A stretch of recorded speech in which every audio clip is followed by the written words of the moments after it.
ప్రియమైన ఆత్మీయులారా, జ్ఞానిసత్వ టీవీ ప్రేక్షకులకి Valentine's day శుభాకాంక్షలు. ఈ సృష్టి యొక్క రచనలో, విశ్వం యొక్క ఆవిర్భావంలో, అదేవిధంగా ప్రతి జీవి యొక్క పుట్టుకలో, ప్రతి మనిషి యొక్క జన్మలో,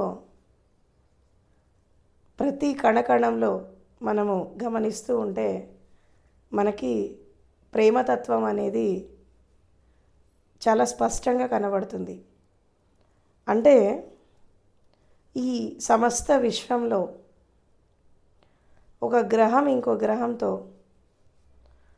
ఒక స్థితి ఇంకో స్థితితో, పంచభూతాలతో, పంచతత్వాలతో, పంచవర్ణాలతో, తర్వాత సప్తస్థితులలో సమస్త విశ్వమంతా కూడా ఒక ఇంటర్ కనెక్టెడ్గా అండర్ కరెంట్ ద్వారా ఒక ఆర్గానిక్ యూనిటీ లాగా కలిసి సమస్త విశ్వం అనేది నడుస్తోంది.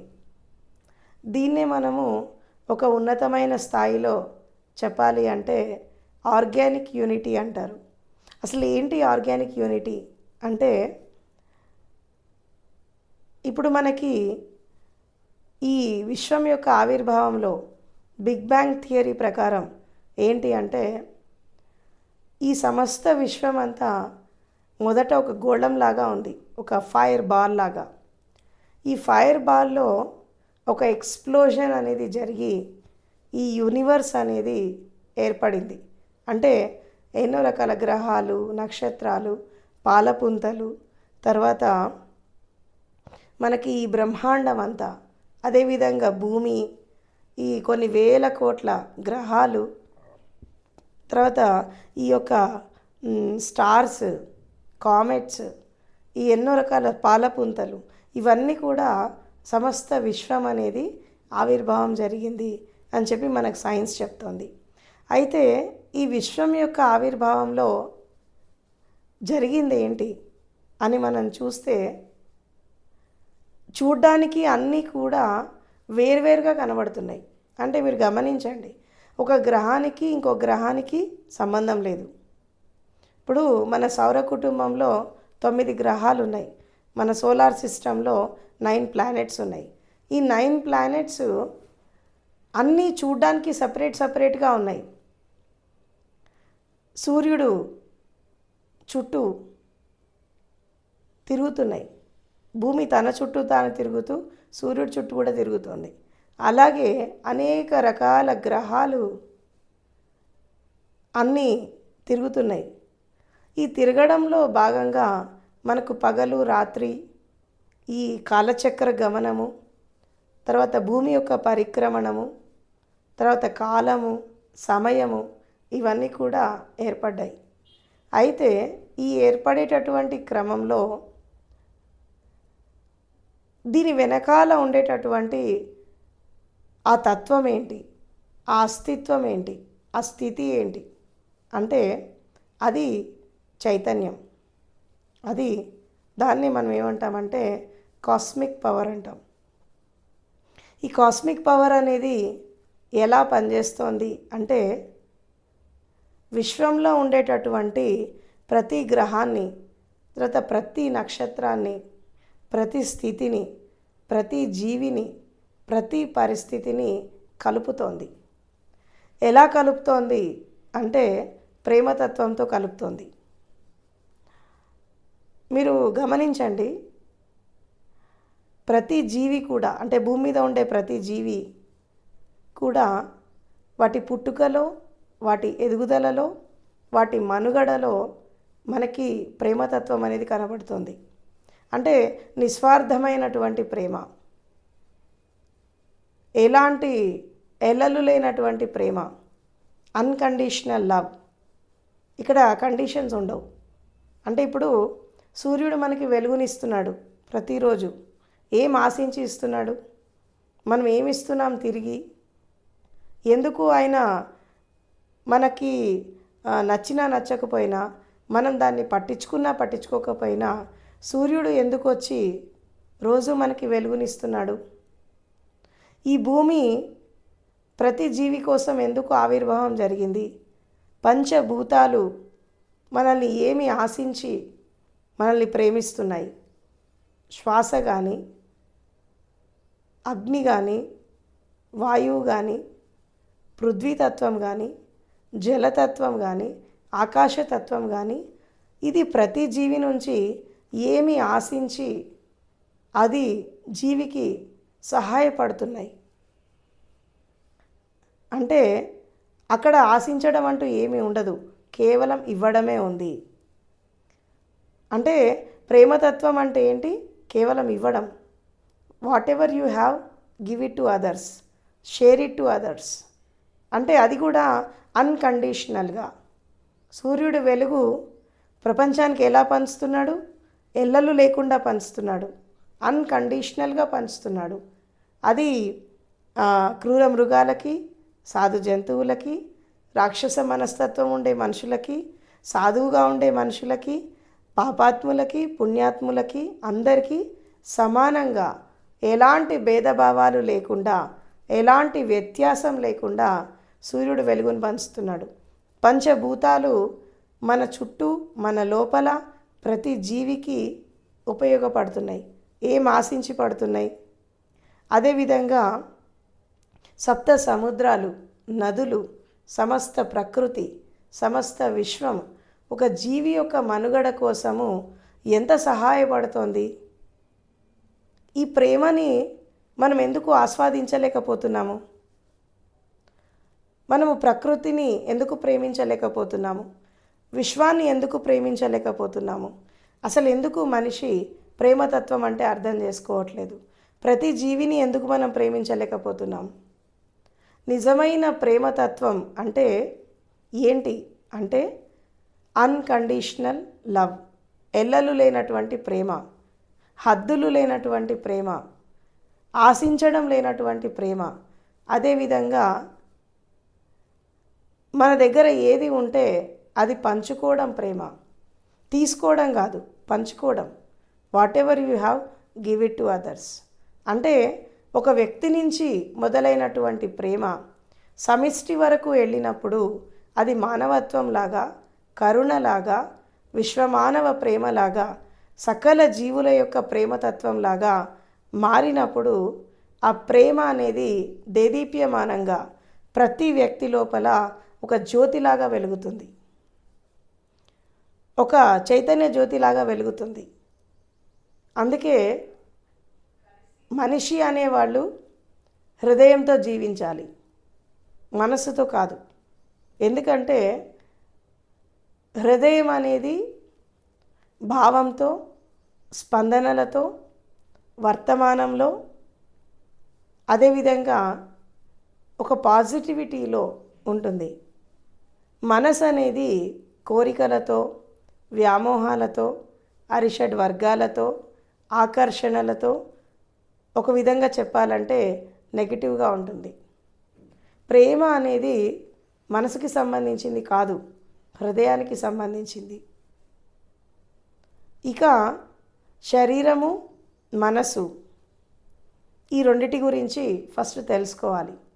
శరీరం అనేది అతిపెద్ద ఇంద్రియం, పంచేంద్రియాలలో అతిపెద్ద ఇంద్రియం శరీరం.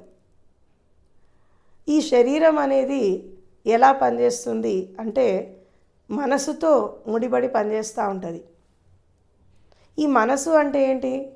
మనసు అంటే ఒక విధంగా చెప్పాలంటే మీ చుట్టూ ఉండే మీ సమాజం. ఈ సమాజంలో ఏమున్నాయి, ఈ ప్రపంచంలో ఏమున్నాయి కళ్ళు తెరిచి అంటే ఇక్కడ ఆకర్షణ ఉంది, కోరిక ఉంది, అరిషడ్ వర్గాలు ఉన్నాయి, శారీరక సౌఖ్యాలు ఉన్నాయి, మానసిక సౌఖ్యాలు ఉన్నాయి, మానసిక సుఖాలు ఉన్నాయి, శరీర సుఖాలు ఉన్నాయి, ఇంద్రియ సుఖాలు ఉన్నాయి, రకరకాలుగా అన్నీ కనబడుతున్నాయి. వ్యామోహం ఉంది, భోగం ఉంది, తర్వాత ఇంకో విధంగా చెప్పాలంటే కామం ఉంది. ఎక్కడైతే ఆకర్షణ, కామము, వ్యామోహము, కోరికలు, అరిషడ్ వర్గాలు ఎక్కడైతే ఉంటాయో అక్కడ ప్రేమ ఉండదు, హింస ఉంటుంది. ఇవాళ రేపు ప్రస్తుత ప్రపంచంలో మనం పరిస్థితులను చూస్తుంటే హింస ఎక్కువ కనబడుతోంది, ప్రేమ అనేది లేదు. ఎందుకు అంటే ఒక వ్యక్తిని మనం చూసినప్పుడు వాళ్ళ లోపల ఏర్పడేది ఏంటి అంటే అక్కడ ప్రేమతత్వం కంటే కూడా శారీరక ఆకర్షణ ఫస్ట్ కలుగుతుంది. అంటే face is the index of the mind అంటారు. ఫస్ట్ మనం వాళ్ళ మొహం చూసి ఆకర్షితులైపోతాం, తర్వాత బాడీ చూసి ఆకర్షితులైపోతాం. ఈ ఆకర్షితులు అయిపోయినప్పుడు ఏం జరుగుతుంది అంటే ఆ వ్యక్తితో జీవించాలి అనేటటువంటి కోరిక కలుగుతుంది. ఎప్పుడైతే ఆ వ్యక్తితో జీవించాలి అనే కోరిక కలిగినప్పుడు ఆ కోరిక మెల్లిమెల్లిగా వ్యామోహంలాగా మారుతుంది.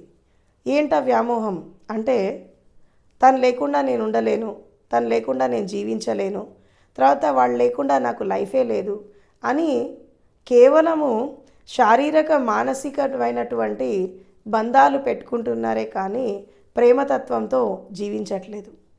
ఇప్పుడు ఇక్కడ ఏమవుతుందంటే శరీరంతో మనసుతో మనం మమేకమైపోయినప్పుడు అక్కడ ఏం జరుగుతుంది అంటే కేవలము కలిసి జీవించగలుగుతారు, శారీరక సుఖంతో జీవిస్తారు, మానసికమైనటువంటి వ్యామోహాలతో జీవిస్తారు. కానీ ఈ శారీరక వ్యామోహాలు మానసిక వ్యామోహాలతో జీవించినప్పుడు అక్కడ జరిగేది ఏంటి? హింస. అంటే నువ్వు నాకు నచ్చినట్టు ఉంటే నేను ఇష్టపడతా, లేదంటే నువ్వు నాకు వద్దు.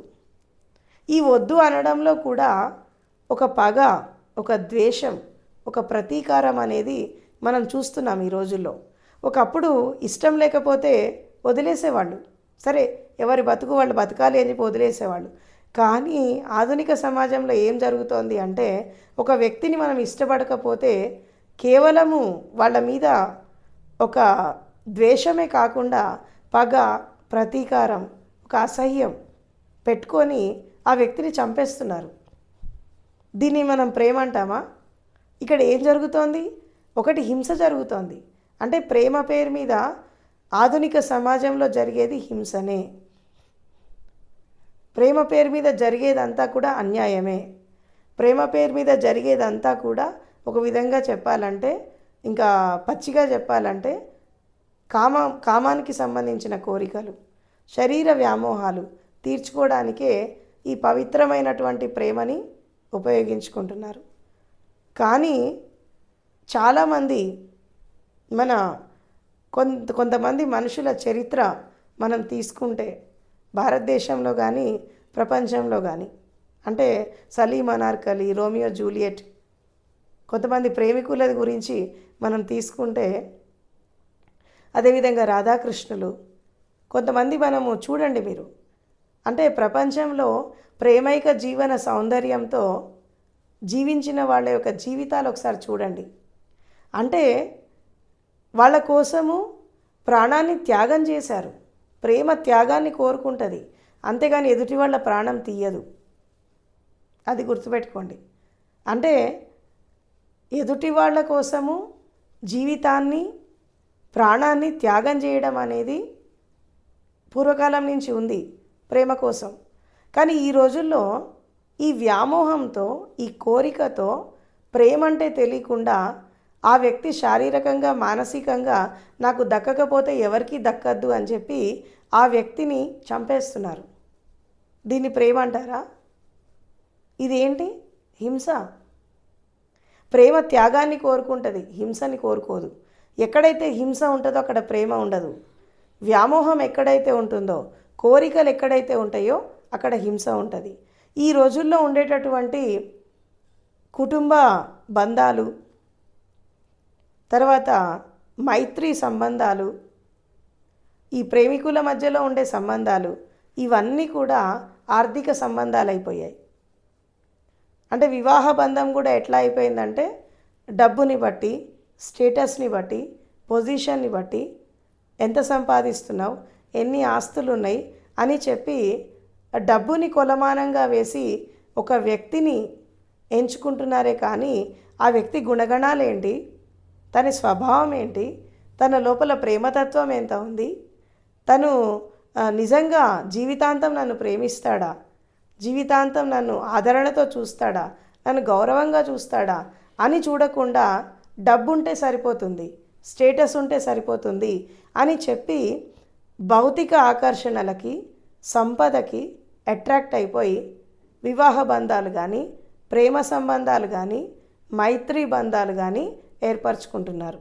అందుకే ఎక్కడైతే ఒకటి ఆశించి ఎప్పుడైతే మనము బంధాన్ని ఏర్పరచుకుంటామో అక్కడ ఏం జరుగుతుందంటే అది దొరకకపోతే ఆ వ్యక్తి మీద ద్వేషం వచ్చేస్తుంది. కొంతమంది అబద్ధాలు ఆడి వివాహం చేసుకుంటారు, కొంతమంది అబద్ధం ఆడి ప్రేమిస్తారు, ఇంకొంతమంది అబద్ధం ఆడి రకరకాల కోరికలు తీర్చుకుంటూ ఉంటారు. ఈ తీర్చుకోవడం వల్ల ఏం జరుగుతుంది? సత్యం ఎన్నాళ్ళు దాగదు కదా. ఎప్పుడైతే ఒక సత్యం అనేది ఎప్పుడైతే బయటికి వస్తుందో అక్కడ ఏం జరుగుతుంది అంటే హింస జరుగుతుంది. ఇక మామూలుగా కొంచెం సెన్సిటివ్గా ఉండేవాళ్ళు, లేదా కొంచెము ఏదో పోనీలే ఎవరి పాపాన వాళ్ళు పోతారు, ఎవరి కర్మ వాళ్ళు అనుభవిస్తారు అనుకునే వాళ్ళు ఏం చేస్తారు? వాళ్ళ నుంచి దూరం అయిపోతారు, కామ్గా దూరం అయిపోతారు. కానీ చాలామంది ఏం చేస్తున్నారు అంటే వాళ్ళని చంపేస్తున్నారు, హింస జరుగుతోంది. ఇప్పుడు ఇవాళ రేపు ఈ ప్రేమ సంబంధాలు, ఈ వ్యామోహాలు, లివింగ్ రిలేషన్షిప్స్, ఇది మనం చూస్తున్నాం. ఎన్నో రకాల కల్చర్స్ వచ్చాయి. ఈ వెస్ట్రన్ కల్చర్ వచ్చాక ఏం జరిగింది అంటే రకరకాల రిలేషన్షిప్స్ ఏర్పడుతున్నాయి. అదర్ దాన్ మ్యారేజ్ ఇంకా డిఫరెంట్ టైప్స్ ఆఫ్ రిలేషన్షిప్స్ వస్తున్నాయి. ఈ రిలేషన్షిప్స్లో కామన్గా మనం చూసేది ఏంటి? ఇప్పుడు ఒక ఆడ ఒక మగ కలిసి ఉంటే అది ప్రేమతత్వం. ఇప్పుడు లవ్ స్టోరీస్ ఎలా అయిపోయినాయి? ట్రయాంగులర్ లవ్ స్టోరీస్ నడుస్తున్నాయి. తర్వాత నలుగురు మధ్యలో లవ్ స్టోరీస్ నడుస్తున్నాయి. ఇద్దరితో ఉండి మళ్ళీ బయట ఇద్దరిని మెయింటైన్ చేసేటటువంటి లవ్ స్టోరీస్ నడుస్తున్నాయి. దీన్ని మనం ప్రేమ అంటామా, వ్యామోహం అంటామా? అసలు మనుషుల జీవితాలన్నీ ఎటుపోతున్నాయి? జీవితాలన్నీ ఏమైపోతున్నాయి? సమాజం ఎటుపోతోంది? తర్వాత ఒకవేళ అలాంటి సంబంధాల్లో ఉన్న వాళ్ళకి అనుకోకుండా పిల్లలు పుట్టినప్పుడు వాళ్ళని రోడ్డు మీద వదిలేస్తున్నారు, వాళ్ళు అనాథలు అయిపోతున్నారు. అలాంటి పిల్లలే ఈరోజు సమాజంలో నేరస్తుల్లాగా తయారవుతున్నారు, ఎవరి అండదండ లేకుండా. అంటే కొంతమంది అనవసరమైన సంబంధ బాంధవ్యాలు పెట్టుకొని అనవసరమైన రిలేషన్స్లోకి వెళ్ళిపోయి ఒకవేళ పిల్లల్ని కంటే ఏం చేస్తున్నారు? చెత్త కుప్పల్లో వదిలేస్తున్నారు, తర్వాత రోడ్డు మీద వదిలేస్తున్నారు.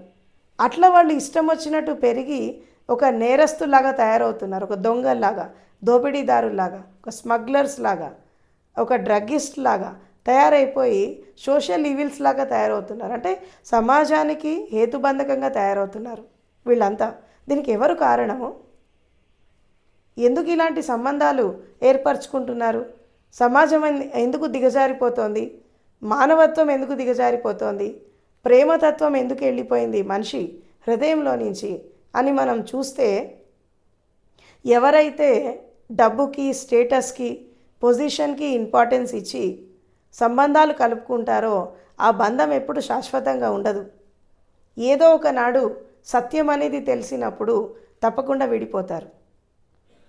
ఇప్పుడు అందుకే మనకి కొంతమంది జ్ఞానులు చెప్తారు, కొంతమంది ఫిలాసఫర్స్ చెప్తారు ఏంటి అంటే, between life and death the man can do only one thing, that is love. వాస్తవానికి ప్రతి మనిషి యొక్క పుట్టుకలో ప్రేమతత్వం ఉంది. ఇప్పుడు మీ తల్లిదండ్రి ఉన్నారు, మిమ్మల్ని ఎందుకు కన్నారు? ప్రేమ లేకుండానే కన్నారా? లేదంటే ప్రేమ లేకుండానే పెంచారా?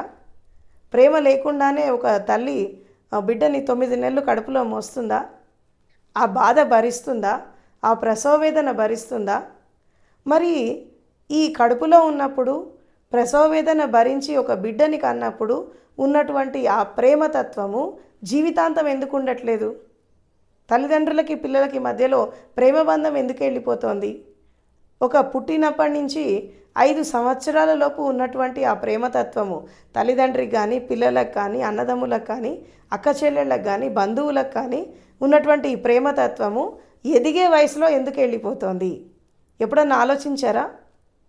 ఇప్పుడు చిన్నపిల్లలు ఉన్నారు, 0 to 5 years పిల్లల్ని ఎవరైనా దగ్గర తీస్తారు, ఎవరైనా ముద్దు పెట్టుకుంటారు, లాలిస్తారు, అన్ని ఏది కావాలంటే అది ఇస్తూ ఉంటారు. ఎందుకు ఇస్తారు? వాళ్ళ లోపల ఉన్నదేంటి అంటే ప్రేమతత్వం. మరి ఈ ప్రేమ 5 ఏళ్ల తర్వాత ఎటుపోతుంది? తల్లిదండ్రుల పెంపకంలో లోపం ఉందా? సమాజంలో లోపం ఉందా? మన విద్యా వ్యవస్థలో లోపం ఉందా? లేకపోతే మన ఎదుగుదలలో లోపం ఉందా? ఎక్కడ జరుగుతోంది అంటే 5 ఏళ్ల తర్వాత మీరు గమనించండి. పిల్లలు పుట్టిన 5 ఏళ్ల తర్వాత 5 ఏళ్ల వరకే ప్రేమతత్వం ఉంటుంది. దాని తర్వాత ఏం జరుగుతోంది? ఈ తల్లిదండ్రి మధ్యలో కూడా ప్రేమ వెళ్ళిపోతుంది. 5 ఏళ్ల వరకు పిల్లల్ని ప్రేమగా చూసుకున్న తర్వాత 5 ఏళ్ల తర్వాత ఆ ప్రేమను తల్లిదండ్రి ఎందుకు పంచలేకపోతున్నారు పిల్లలకి అంటే ఈ బాధ్యత అనేది ఒకటి వచ్చి, ఈ ఆర్థిక సంబంధాలు అంటే ఈ డబ్బు అనేది వచ్చి, సంపద అనేది వచ్చి, ఈ ప్రాపంచిక పోకడల్లో డబ్బెంబర పరిగెడుతూ, ఉద్యోగాలెంబర పరిగెడుతూ, తర్వాత ప్రపంచం వెంబడ పరిగెడుతూ అసలు పిల్లల్ని పట్టించుకోవట్లేదు. తర్వాత వాళ్ళకి ప్రేమను పంచట్లేదు. దాని తర్వాత వాళ్ళని సరైన బాధ్యతాయుతంగా తల్లిదండ్రి పిల్లల్ని పెంచలేకపోతున్నారు. 5 ఏళ్ల వరకు మంచిగా పెంచినటువంటి తల్లిదండ్రి తర్వాత ఇంకొక 10 సంవత్సరాలు వాళ్ళ మీద శ్రద్ధ ఎందుకు పెట్టట్లేదు? కేవలం వాళ్ళకి తిండి పెట్టామా, బట్టలు ఇచ్చామా, లేదంటే వాళ్ళు చదువుకుంటున్నారా, వేలకు వేలు బట్టి డొనేషన్ కట్టి వాళ్ళని మనం చదివిస్తున్నామా, ఇదే ప్రేమ అనుకుంటున్నారు. కానీ తప్పు. ఎందుకు అంటే నిజంగా మనం పిల్లల్ని ప్రేమించినట్టయితే తప్పకుండా వాళ్ళ శరీరాన్ని, వాళ్ళ మనస్సుని, వాళ్ళ భావాలని, వాళ్ళ జీవితం మీద కనీసం ఒక 15 సంవత్సరాలు వచ్చేంత వరకు కూడా పరిపూర్ణమైనటువంటి శ్రద్ధ పెట్టాలి. ఎవరో ఒకళ్ళు జీవితాన్ని త్యాగం చేయాలి పిల్లల కోసం. ఆ తండ్రి చేస్తాడా, తల్లి చేస్తుందా తెలీదు. కానీ పిల్లలు పుట్టాక వాళ్ళకి 15 సంవత్సరాలు వచ్చేంత వరకు ఒక చెట్టుని మనం ఎట్లా చాలా జాగ్రత్తగా పెంచుతామో ఒక మొక్క అయ్యేదాకా, అదేవిధంగా పిల్లలు కూడా మొక్కలాంటి వాళ్ళే. దానికి చిన్న చిగురు రాగానే వాళ్ళని గాలికి ధూళికి వదిలేస్తే వాళ్ళు హింసాత్మకంగా తయారవుతున్నారు, అనేక రకాల చెడు మార్గాల్లో పోతున్నారు. ఎందుకంటే తల్లిదండ్రుల సంరక్షణ లేక, తల్లిదండ్రుల లాలన లేక, పాలన లేక, వాళ్ళని పట్టించుకోక తల్లిదండ్రి ఊరికే డబ్బు ఎంబడబడతారు, లేదంటే సొసైటీ ఎంబడబడతారు, ఆకర్షణలు ఎంబడబడతారు. కానీ పుట్టిన పిల్లల్ని ఎవరు పట్టించుకోవట్లేదు. అండ్ ఇవాళ రేపు 3 ఏళ్లకే తీసుకెళ్ళి స్కూల్లో వేస్తున్నారు. అంటే వాళ్ళ బాల్యాన్ని కూడా వాళ్ళు ఎంజాయ్ చేయనివ్వట్లేదు తల్లిదండ్రి. ఇంకా ఎక్కడ ప్రేమ ఉంటుంది? ఎక్కడ మనిషి ఒక మానవత్వాన్ని నేర్చుకుంటాడు? ఎందుకంటే పిల్లలకి తల్లిదండ్రి తొలి గురువు. నడత, నడవడిక, జీవితం, సత్యం, ధర్మం, శీలం, సత్ప్రవర్తన, సుగుణాలు ఇవన్నీ కూడా తల్లిదండ్రుల నుంచే పిల్లలకు వస్తాయి. గుర్తుపెట్టుకోండి. మనము మన కుటుంబం నుంచి ఒక వ్యక్తిని బయటికి పంపిస్తున్నాము అంటే సమాజానికి మనం ఒక శక్తిని ఇస్తున్నాం. ఆ శక్తి దుష్ట శక్తి అయితే సమాజానికి కీడు చేస్తారు. ఆ శక్తి ఒక దివ్య శక్తి అయితే సమాజానికి మేలు చేస్తారు. అంటే ఒక వ్యక్తిలాగా వెళ్ళినటువంటి వ్యక్తి సమాజంలో ఒక సోషల్ ఇవిల్లాగా మారుతున్నాడా, లేదా సమాజాభివృద్ధికి, స్వయం అభివృద్ధికి పాటుపడుతున్నాడా అనేది ఈ తల్లిదండ్రుల యొక్క పెంపకంలో ఉంటుంది.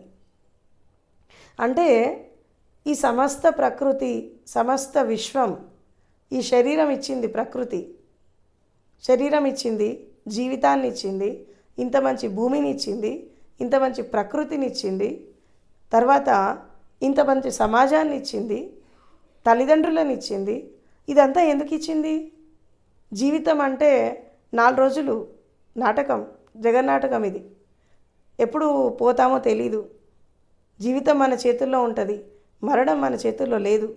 ఈ 4 రోజులు జీవితానికి ఇంత హింస, ఇన్ని అట్రాసిటీస్, ఇంత పగ, ఇంత ప్రతీకారం, తర్వాత ఇంత ద్వేషం అవసరమా? లేదు. కానీ ఎందుకు ఇలా మారుతుంది మానవ సమాజం అనేది అంటే మనిషి మనిషిలాగా జీవించట్లేదు. తల్లిదండ్రి పిల్లలని ఇంజనీర్ చేద్దామా, డాక్టర్ చేద్దామా, లేకపోతే అమెరికా పంపుదామా, వాడు డబ్బు సంపాదించే యంత్రంలాగా మారుద్దామా అని చూస్తున్నారే కానీ వాడిని సరైనటువంటి మనిషిలాగా పెంచుదామని చెప్పి ఎవరు ఆలోచించట్లేదు. మీ పిల్లల్ని మీరు ఇంజనీర్లు డాక్టర్లు చేయక్కర్లేదు, ఒక మంచి మనిషిలాగా పెంచండి, మానవత్వం మూర్తి భవించినటువంటి మనిషిలాగా పెంచండి, ప్రేమతత్వం ఉన్నటువంటి ఒక మనిషిలాగా పెంచండి, కరుణ మైత్రి హృదయంతో పెంచండి, అంతేగాని డబ్బుతో స్టేటస్తో పొజిషన్తో కాదు. దానివల్ల ఏం జరుగుతుందంటే జనరేషన్స్ అన్నీ నాశనం అయిపోతున్నాయి. ఈరోజు సమాజంలో ఇంత హింస జరుగుతోంది. ఎందుకు జరుగుతోంది అంటే తల్లిదండ్రి పిల్లల్ని ఇలా పెంచకనే. ప్రేమ అంటే నేర్పించరు, వ్యామోహం అంటే చెప్పరు. ఆకర్షణ, ప్రేమ, వ్యామోహం, కోరిక, బంధాలు, వీటి యొక్క విలువ చెప్పాలి. వ్యామోహం వస్తే ఎలా వస్తుంది, ఆకర్షణ ఉంటే ఎలా ఉంటుంది, ప్రేమతత్వం ఉంటే ఎలా ఉంటుంది, ఇవన్నీ తల్లిదండ్రులు పిల్లలకి నేర్పించాలి. అయితే ఎవరు నేర్పిస్తారు? స్కూల్లో చెప్పరు, టీచర్లు చెప్పరు, స్నేహితులు చెప్పరు. ఎవరు చెప్తారు? తీరా ఒక వయసు వచ్చాక స్నేహబంధంలోకో ప్రేమ బంధంలోకి వెళ్ళిపోయాక అక్కడ అన్ని వ్యామోహాలే కనబడుతున్నాయి, ఆకర్షణ కనబడుతోంది. ప్రేమ ఎక్కడుంది? తల్లిదండ్రులు నేర్పించారా? సమాజం నేర్పిస్తోందా? టీచర్లు నేర్పిస్తున్నారా? ఎట్లా తెలుస్తుంది పిల్లలకి? మళ్ళీ చెడిపోతే మా పిల్లలు చెడిపోయారో అని చెప్పి మొత్తుకుంటారు. దీనికి కారణం ఎవరు అంటే ఇక్కడ ఎస్పెషల్లీ భారతదేశంలో మనకు ఎన్నో రకాల గాథలు ఉన్నాయి, ఇంత జ్ఞానం ఉంది, ఇంత ఫిలాసఫీస్ ఉన్నాయి, ఇన్ని ధర్మ గ్రంథాలు ఉన్నాయి, శాస్త్రాలు ఉన్నాయి, ఇన్ని తత్వాలు ఉన్నాయి. అయినప్పటికీ కూడా మనిషి మనిషిలాగా జీవించలేకపోతున్నాడు, మనిషి మానవత్వంతో బ్రతకలేకపోతున్నాడు, ప్రేమ తత్వంతో జీవించలేకపోతున్నాడు. దీని వెనకాల ఉండేటటువంటి ఒక ముఖ్యమైనటువంటి కారణం ఏంటి అంటే తల్లిదండ్రులు స్త్రీ పురుష సంబంధాలు కరెక్ట్గా లేవు. ఈ స్త్రీ పురుష సంబంధాలలో ఎప్పుడైతే డబ్బు, స్టేటస్, పొజిషను, ఆకర్షణ, వ్యామోహము, శారీరక ఆకర్షణలు, మానసిక ఆకర్షణలు ప్రధానంగా బంధం ఏర్పడిందో ఆ పుట్టే పిల్లలు కూడా అలాగే పుడుతున్నారు. స్త్రీ పురుషుల మధ్యలో ప్రేమతత్వం లేకపోతే ఇక రాబోయే తరాలన్నింటిలో ప్రేమతత్వం ఎక్కడి నుంచి వస్తుంది? కాబట్టి ఒక తల్లిదండ్రి పిల్లలకి ఇవ్వాల్సినటువంటి గొప్ప సంస్కారం ఏంటి అంటే డబ్బు, స్టేటస్, ఆస్తులు కాదు, విద్య కూడా కాదు. మొట్టమొదట నేర్పించాల్సింది మంచి సంస్కారాలు, మంచి గుణాలు, తర్వాత ప్రేమతత్వం, స్నేహతత్వం, మైత్రీ బంధం, కరుణ, జాలి, దయ, నీతి, నియమాలు, ఒక క్రమబద్ధమైనటువంటి జీవితం, ఇది నేర్పించండి పిల్లలకి. తర్వాత శీలం, క్యారెక్టర్ అనేది చాలా ఇంపార్టెంట్. వర్జినిటీ అనేది చాలా ఇంపార్టెంట్. ఈ వర్జినిటీ, క్యారెక్టర్ అనేది మనిషి లోపల వెళ్ళిపోయినప్పుడు మనిషికి జంతువుకి తేడా ఉండదు, ఒక పశువుకి మనిషికి తేడా ఉండదు. మనిషి అనేవాడు మనిషిలాగా జీవించాలి, పశువులాగా జంతువులాగా బతకద్దు. కామంతో కోరికలతో జీవించే వాళ్ళంతా మనుషులు కాదు, పశువులు. ఇవన్నీ జంతు లక్షణాలు. మనిషి లక్షణాలు ఏంటి? 4 క్యారెక్టర్స్. ఒకటి మానవత్వం, కరుణ, ప్రేమ, తర్వాత జాలి, దయ. మనిషి అనేవాడు హృదయంతో బతకాలి. ఆ హృదయ వికాసం కోసము ప్రయత్నం చేయాలి ప్రతి వ్యక్తి కూడా. ఎస్పెషల్లీ ఆధునిక సమాజంలో స్త్రీ పురుషులు, యువకులు ఎవరైతే ఉన్నారో వీళ్ళు తెలుసుకోవాల్సిన విషయం ఏంటి అంటే మీరు ప్రేమించండి కానీ వ్యామోహాన్ని పెట్టుకోకండి. తర్వాత మీరు ఇష్టపడండి కానీ ఆ ఇష్టం నెరవేరినప్పుడు ఆ వ్యక్తిపైన ద్వేషం పెట్టుకోకండి. మీరు కలిసి ఉండండి కానీ శీలంతో ఉండండి, సత్ప్రవర్తనతో ఉండండి. ఒక వ్యక్తిని మీరు ప్రేమించినప్పుడు మనస వాచ కర్మణ త్రికరణ శుద్ధిగా ఆ వ్యక్తితోనే జీవితాంతం జీవించండి. మళ్ళా పక్క చూపులు, పక్కదారులు పట్టద్దు. దీనివల్ల ఏం జరుగుతుందంటే మీరు చెడిపోవడమే కాకుండా సమాజం కూడా చెడిపోతుంది. మీకు పుట్టే పిల్లల ద్వారా సమాజం అంతా చెడిపోతుంది.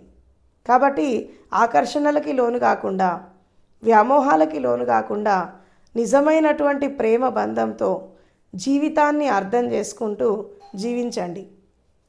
అర్థం చేసుకుంటూ జీవించి ప్రతి వ్యక్తి కూడా ప్రేమతో, సత్ప్రవర్తనతో, శీలంతో జీవిస్తూ ప్రేమ సంబంధాలు కలుపుకొని వెళ్ళినప్పుడు ఈ ప్రేమైక జీవన సౌందర్యం అనేది ఎప్పుడైతే ప్రతి మనిషి జీవితంలో వస్తుందో, ఏదో ఇయర్లీ వన్స్ ఒకరోజు సెలబ్రేట్ చేసుకొని ఐ లవ్ యూ చెప్పడం కాదు.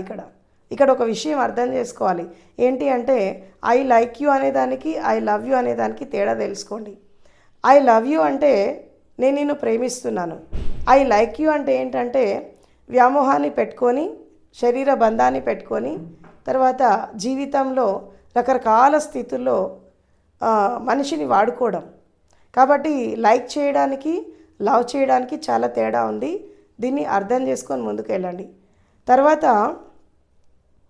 నిజమైనటువంటి ప్రేమతత్వం అనేది ఎవరి లోపలైతే వికసిస్తుందో, ప్రేమ అనేది 5 రకాలుగా ఉంటుంది. శారీరక ప్రేమ ఉంటుంది, మానసిక ప్రేమ ఉంటుంది, హృదయానికి సంబంధించిన ప్రేమ ఉంటుంది, ఇంకొంచెం ముందుకెళ్తే గురు శిష్యుల మధ్యలో ప్రేమతత్వం ఉంటుంది, మైత్రి బంధం ఉంటుంది, ఇంకొంచెం ముందుకెళ్తే ప్రకృతి ప్రేమ ఉంటుంది, తర్వాత విశ్వ ప్రేమ ఉంటుంది. అంటే ప్రతి మనిషి యొక్క ప్రేమతత్వం అనేది విశ్వమానవ ప్రేమతో వెళ్ళాలి, విశ్వమానవ కళ్యాణంతో వెళ్ళాలి. మనిషిని మనిషిలాగా ప్రేమించాలి, ఏది ఆశించి కాదు, ఏది కోరుకొని కాదు. కాబట్టి జీవితంలో ఈ సత్యాన్ని అర్థం చేసుకోండి. ఇప్పుడు ఈ రోజ్ ఫ్లవర్ మీరు చూస్తున్నారు నా చేతిలో, ఈ కింద గ్రీన్ కలర్ ఏదైతే ఉందో ఇది మామూలుగా భౌతికంగా ఆలోచించే వాళ్ళకి ఇది అర్థం కాదు. నేను మీకు ఈ లోపల ఒక ఆంతరంగిక సత్యం చెప్తాను. నేను మీకు, మన శరీరంలో 7 చక్రాలు ఉన్నాయి. ఎస్పెషల్లీ హృదయ చక్రం ఉంది. అంటే దీన్ని అనాహత చక్రం అంటారు. ప్రేమ అనేది హృదయానికి సంబంధించింది. ఈ అనాహత చక్రం యొక్క కలర్ ఏదైతే ఉందో అది గ్రీన్. అందుకే మీరు చూడండి, ప్రతి పువ్వు వికసించినప్పుడు దాని కాండం అనేది గ్రీన్ కలర్లో ఉంటుంది. ఇది మొగ్గలాగా ఉన్నప్పుడు ఏ కలర్లో ఉంది? గ్రీన్ కలర్లో ఉంటుంది. ఎప్పుడైతే దీని రేకులు వికసించి ఒక పుష్పంలాగా వికసిస్తుందో రకరకాల వర్ణాలు వస్తాయి. అంటే ఒక విధంగా చెప్పాలంటే ఈ ఫ్లవరింగ్ ఒక విధంగా చెప్పాలంటే ఇది ఫ్లవరింగ్. అంటే ఒక చెట్టు తన యొక్క జీవిత వికాసంలో ఈ పువ్వుని ఒక ప్రేమతత్వంతో మనుషులకు కానీ ప్రకృతికి కానీ ఒక అందాన్ని చేకూర్చడానికి ఒక ఫ్లవర్ని అందించింది. అదేవిధంగా ఒక వ్యక్తి కూడా హృదయ కమల వికాసంతో, దీన్ని ఏమంటారు? హృదయ కమల వికాసం అంటారు. అంటే ఎప్పుడైతే ఒక మనిషి లోపల ప్రేమ, మానవత్వము, జాలి, దయ, కరుణ ఈ సుగుణాలు ఎప్పుడైతే వస్తాయో అప్పుడు హృదయ కమల వికాసం కూడా ఈ పువ్వులాగా వికసిస్తుంది. వాళ్ళే నిజమైనటువంటి ప్రేమమూర్తులు. వాళ్ళ ద్వారానే సమాజానికి మేలు జరుగుతుంది. కాబట్టి ప్రేమ అనేది ఆశిస్తే దొరకదు, పంచుకుంటే పెరుగుతుంది. ఏదైనా కానీ మన లోపల నుంచి జనించాలి. ప్రేమ కానీ, కరుణ కానీ, మానవత్వం కానీ, తర్వాత జాలి, దయ, మార్పు ఏదైనా వ్యక్తి నుంచి మొదలైంది, అది సమిష్టి వరకు ముందుకు వెళ్తుంది. కాబట్టి ఈ విషయాన్ని అర్థం చేసుకొని ప్రేమతత్వంతో జీవించండి. ఇంకొకటి ఏంటంటే ప్రేమ కంటే కూడా స్నేహం గొప్పది. Friendship is higher than love అంటారు. ఎందుకంటే ప్రేమలో ఇచ్చి పుచ్చుకోవడం ఉంటుంది, స్నేహంలో కేవలం ఇవ్వడమే ఉంటుంది, తీసుకోవడం ఉండదు. ఈ స్నేహము, ప్రేమ అనేది ఒక పరాకాష్ఠకి వెళ్ళినప్పుడు ఒక మైత్రీ భావంలాగా మారుతుంది. ఈ మైత్రి పరాకాష్ఠకి వెళ్ళినప్పుడు ఒక ధర్మంలాగా మారుతుంది. ఈ ధర్మం అనేది ముందుకు వెళ్ళినప్పుడు ఇది ఒక విశ్వమానవ ప్రేమలాగా, తర్వాత మానవ కళ్యాణంతో, లోక కళ్యాణంతో, తర్వాత విశ్వం యొక్క కళ్యాణంతో ఒక మనిషిని మహాత్ముడిలా మారుస్తుంది. అలాంటి వాళ్ళతోనే ఈ భూమి యొక్క వికాసము, ఈ మానవుడి యొక్క వికాసము, ఈ యొక్క ప్రపంచం యొక్క వికాసం జరిగింది. అలాంటి వాళ్ళతోనే ప్రపంచం ముందుకెళ్తుంది. కాబట్టి ప్రేమ అంటే ఇవ్వడం, తీసుకోవడం కాదు. తర్వాత ప్రేమ అంటే మన దగ్గర ఏది ఉందో అది పంచుకోవడం, గివ్ అండ్ టేక్ రిలేషన్షిప్. తర్వాత ప్రేమ, మైత్రి ఈ రెండు ఎక్కడైతే కలిసి ఉంటాయో అక్కడ ధర్మం ఉంటుంది, సత్యం ఉంటుంది, శీలం ఉంటుంది, సత్ప్రవర్తన ఉంటుంది. కాబట్టి ప్రేమ సంబంధాలు అనేవి ప్రపంచంలో నిలబడాలి అంటే తప్పకుండా ధర్మం ఉండాలి, శీలం ఉండాలి, సత్ప్రవర్తన ఉండాలి, అదేవిధంగా జ్ఞానం ఉండాలి. జ్ఞానం అనేది అన్నిటికీ మూలం. అది లేకపోతే మనిషికి పశువుకి పెద్ద తేడా లేదు. విద్య లేని వాడిని వింత పశువు అన్నారు. అసలు ఏంటా విద్య అంటే భౌతిక విద్యతో పాటు మనిషికి ఆధ్యాత్మిక విద్య కూడా ఉండాలి. తర్వాత చైతన్యానికి సంబంధించినటువంటి సాధన చేయాలి, రూపాంతరం చెందాలి. శరీరాన్ని, మనస్సుని, హృదయాన్ని శుద్ధి చేసుకొని నిర్మలమైన అటువంటి మనస్సుతో, హృదయ శుద్ధితో, ఆత్మశుద్ధితో, త్రికరణ శుద్ధిగా జీవించేటటువంటి ప్రతి ఒక్క వ్యక్తికి ఈ ప్రేమికుల రోజు అంకితం. కాబట్టి జీవితాన్ని అర్థం చేసుకొని ముందుకెళ్ళండి. అండ్ అదేవిధంగా ప్రేమతత్వంతో జీవించండి, స్వార్థంతో, సంకుచితంతో కాదు. కాబట్టి ఈ విషయాలు అర్థం చేసుకొని ఆనందంగా, శాంతిగా జీవించండి. ప్రపంచ శాంతిని కోరుకోండి. Thank you so much.